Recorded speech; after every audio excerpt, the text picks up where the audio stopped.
एक अचानक में हमारे प्रोग्राम बन गया था औरंगाबाद का, लेकिन किसी कारण ये ऊना की मीटिंग लगने की वजह से कुछ हमारे लोग ऊना गए हुए हैं, कुछ नगर की तैयारी में लगे। तो हमने एक धावती भेंट बोल के क्यों ना हो हमारे प्रदेश अध्यक्ष साहब को इस ऑफिस में आए।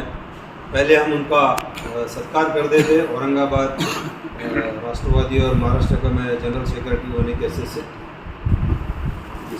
महाराष्ट्र प्रदेश अध्यक्ष एडवोकेट मोहम्मद खान साहब का औरंगाबाद में आमद हुई।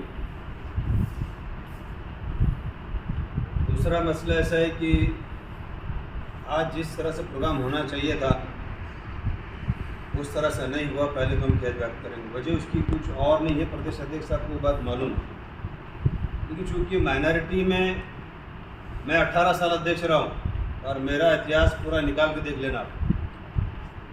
इसमें एक तो औरंगाबाद का नामांकन जब हो रहा था, संभाजी नगर का विषय था, ये न्यायाधीश सलीम पटेल वायगा पर उसकी पूरी टीम थी जो माइनॉरिटी का बैनर लेकर बढ़ गई थी। यहाँ सब मौजूद है सब। ये विषय के ऊपर महाराष्ट्र के प्रदेश अध्यक्ष का हमको एक संदेश मिला है जो उन्होंने मुबारकबाद दी कि पूरे महाराष्ट्र में अगर कोई बैठा है तो औरंगाबाद से माइनॉरिटी का अध्यक्ष बैठा है। वो विषय था जहाँ पर कि एमआईएम पार्टी ने ये चैलेंज कर दी थी कि सुबह में राष्ट्रवादी के लोग रोड पे दिखेंगे तो थूकेंगे और गाड़ियाँ फोड़ेंगे। तो हमने चैलेंज एक्सेप्ट करा और रोड पे आके बैठ के बैनर झंडे लेके कि हमारा पार्टी का समर्थन नहीं। हमने वो सक्सेसफुल कार्यक्रम करे जिसकी इन्होंने हमारे और साथ दूसरे दिन आकर बड़ी टाइम्स ऑफ इंडिया में मिल जाएगी हमारे क्वेश्चन की। ये औरंगाबाद माइनॉरिटी की हमारे नेतृत्व में ये बेसिक काम है। एक दूसरा, हमने राशन की दुकानों का इशू उठाया औरंगाबाद शहर में राष्ट्रवादी के बैनर के नीचे 10,000 लोगों तक हमने वो फॉर्म पहुँचाया। आज राशन की दुकानों की कालाबाजारी लगभग 40% कम हो गई, लोगों को हक मिल रहा है। ये हमारे नेतृत्व में हमें माइनॉरिटी के बैनर को उठाया। तीसरा विषय ऐसा रहा कि हमने डोर टू डोर माइनॉरिटी का प्रोग्राम हर घर पहुँचाया, जिसके हमारे माजी अध्यक्ष मुश्ताक साहब भी मौजूद हैं जब मैं अध्यक्ष था।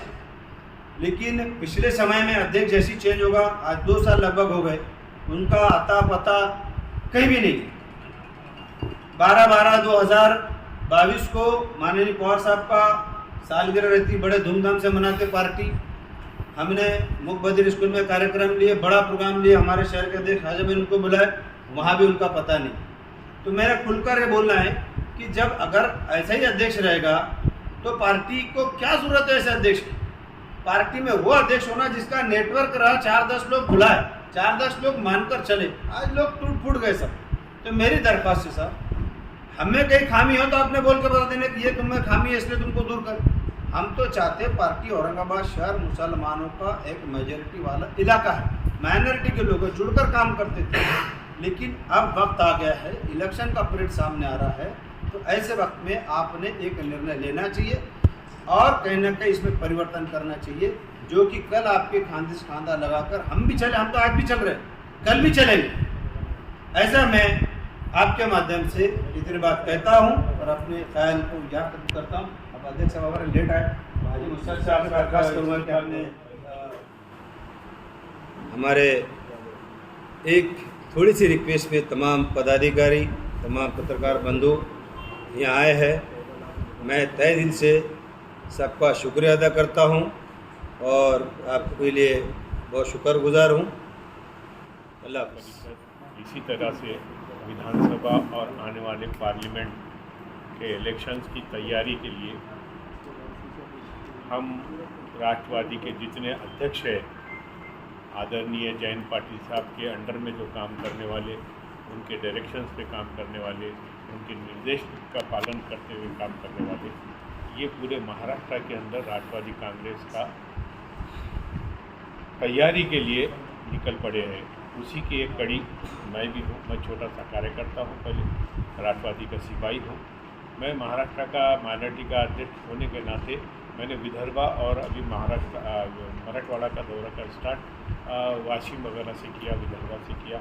उसके बाद में मैं हिंगोली कल करके जालना होते हुए आज औरंगाबाद आया। औरंगाबाद के अंदर हमारे जलील पटेल बोले तो यहाँ के माइनॉरिटी ग्रामीण के अध्यक्ष है। अच्छा काम है उनका और आज इत्तेफाक ऐसा है कि गोल टेकड़ी औरंगाबाद पुणे के अंदर आदरणीय राष्ट्रीय अध्यक्ष शरदचंद्र पवार साहब की मीटिंग है। उस जीवन में काफ़ी लोग गए हैं। यहाँ पर बोलने का मतलब हमारे सीनियर लीडर मुश्ताक साहब बैठे हुए हैं, हमारे खंगर साहब बैठे हुए हैं, सलीम पटेल वाहेगांवकर जो जनरल सेक्रेटरी है हमारे, और रियाज भाई है महाराष्ट्र के सेक्रेटरी, और हमारे शेरू भाई, सलीम भाई, और यहाँ पर जितने भी पदाधिकारी यहाँ पर आए हैं तो मैं तो उनका खैर मकदम करता हूँ, उनका अप्रिशिएट करता हूँ कि अच्छा काम है।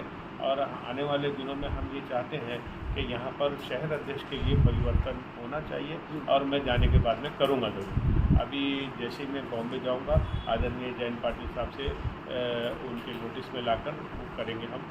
लेकिन हमारा ये कहना है कि हमारी जो पोजीशन है, अल्लाह के फजलो करम से पूरे महाराष्ट्र में भरकम पोजीशन है हमारी राष्ट्रवादी कांग्रेस की, और इसमें कोई दो राय नहीं, कोई शक नहीं।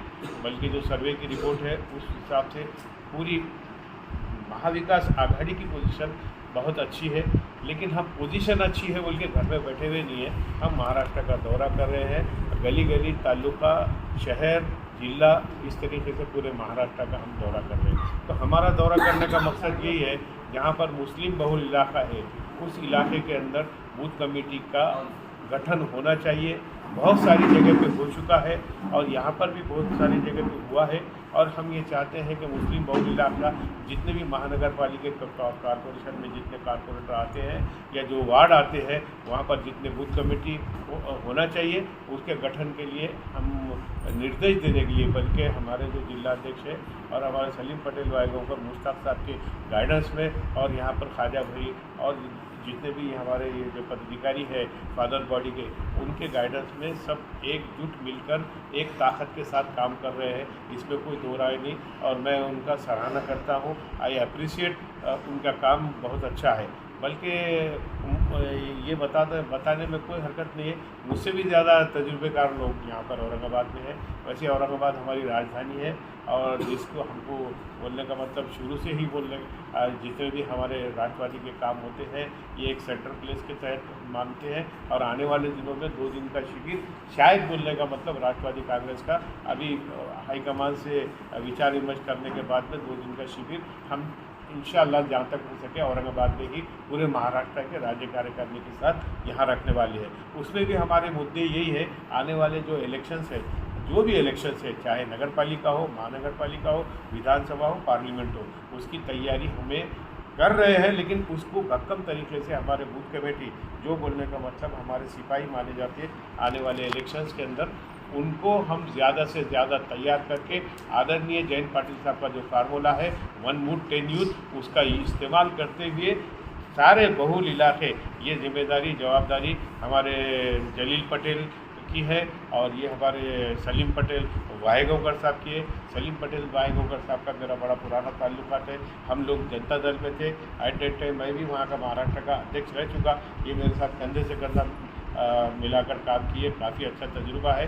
मैं यही बताया इसके पहले भी, मुझसे भी ज़्यादा, जैसे कि मेरे से भी ज़्यादा सूझबूझ रखने वाले या क्वालिफाइड या इंटेलेक्चुअल हमारे मुश्ताक साहब भी है।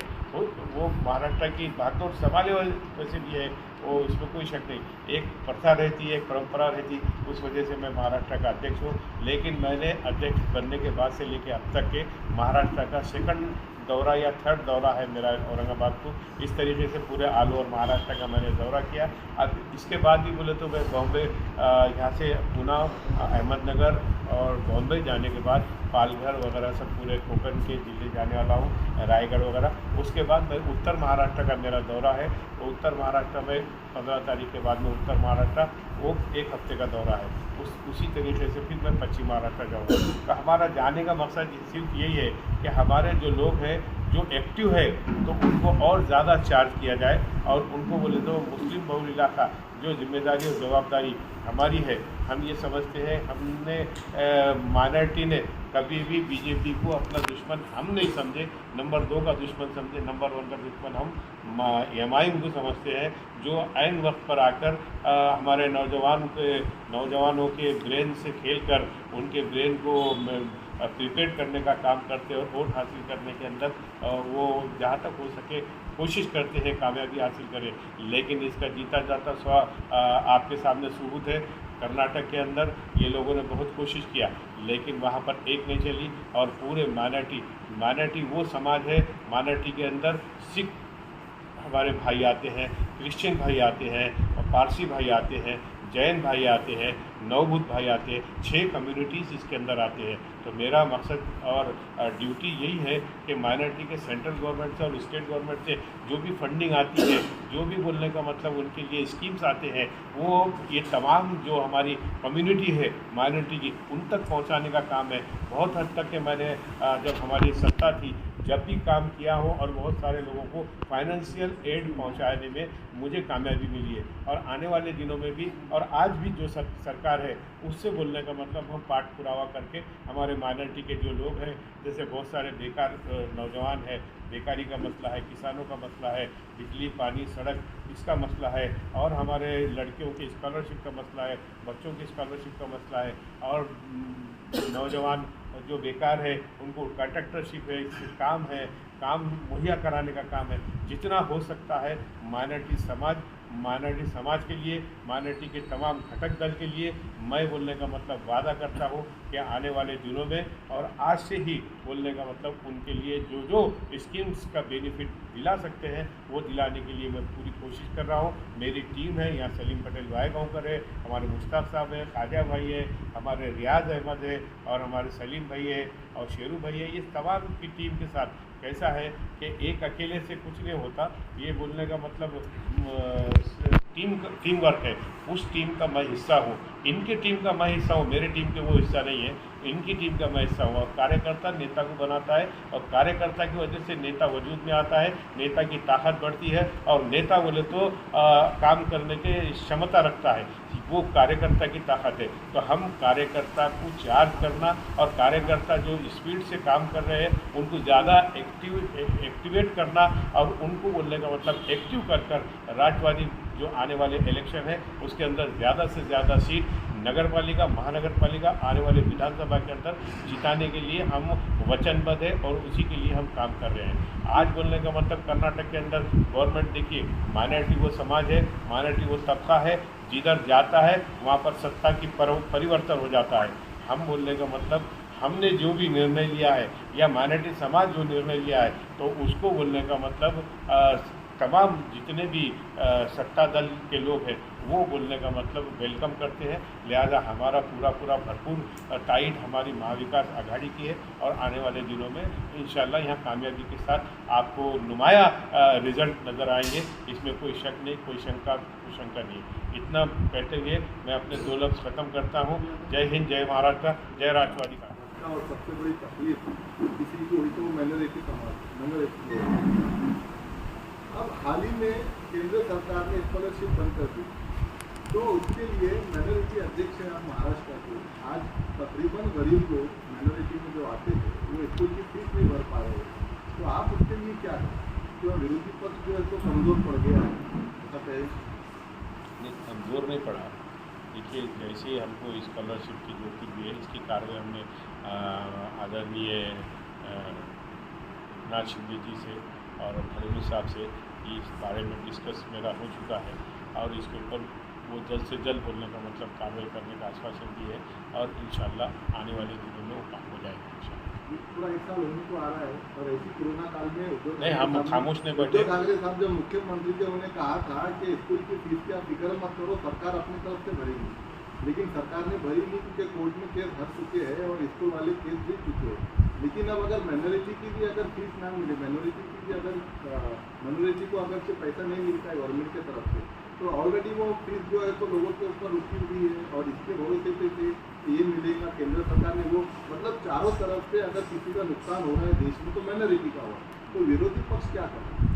नहीं, इसके लिए जो हमारे हाईकमान है, हमारे आदरणीय अजीत दादा पवार साहब और आदरणीय हमारे राष्ट्रीय अध्यक्ष शरद चंद्र जी पवार साहब, आदरणीय जयंत पाटिल साहब, सभी बोलने का मतलब इसके लिए भी उचित समय पर उचित निर्णय लेते हुए इसका परिश्रम करके आने वाले दिनों में एज अर्ली एज पॉसिबल इसका हल होगा। नांदेड़ में अल्पसंख्यक समाज के व्यक्ति की जान गई, उसके लिए आपने क्या कदम उठाया? नांदेड़ में जो घटना घटी, अक्षय भालेराव की जो दुर्घटना हुई, कत्ल हुआ, उसके बारे में आपका क्या? देखिए, इसके बारे में हमको जो जो आवाज़ उठाना चाहिए लीगल, वो हमने उठाया है। और इसके बाद में ये जो कोर्ट की प्रक्रिया है, इसको अर्ली एज पॉसिबल नियम अनुसार उनको पनिशमेंट मिलेगा, और उसके लिए हम उनके हित में है कि उनको पनिशमेंट, दोषी को सज़ा मिलना चाहिए। ये हम सब बहुत से कार्यकर्ता एनसीपी के जो है तो दूसरे पार्टी में जा रहे हैं नाराज़ होके। अभी कुछ दिन पहले ही नाराज़ होके गए कि आज जो है तो पार्टी के जो सदर है वो अपने ख्वाजा शरफुद्दीन साहब भी नज़र नहीं आ रहे कहीं। ख्वाजा शरफुद्दीन साहब, देखिए मैं अभी कहीं ना कहीं दो गुट है। हमारे पटेल साहब ने बताया, वायगांवकर साहब ने, सलीम भाई ने, कि आज आदरणीय शरद चंद्र जी पवार साहब ने एक मीटिंग रखी है खासतौर से औरंगाबाद जाने की, गोल्ड डिग्री पुणे में।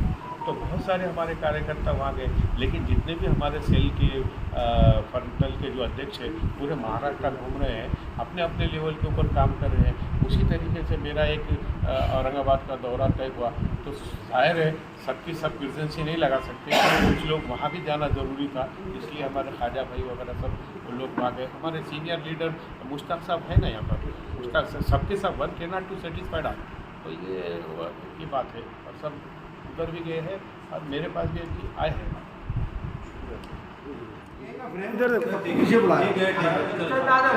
ठीक है।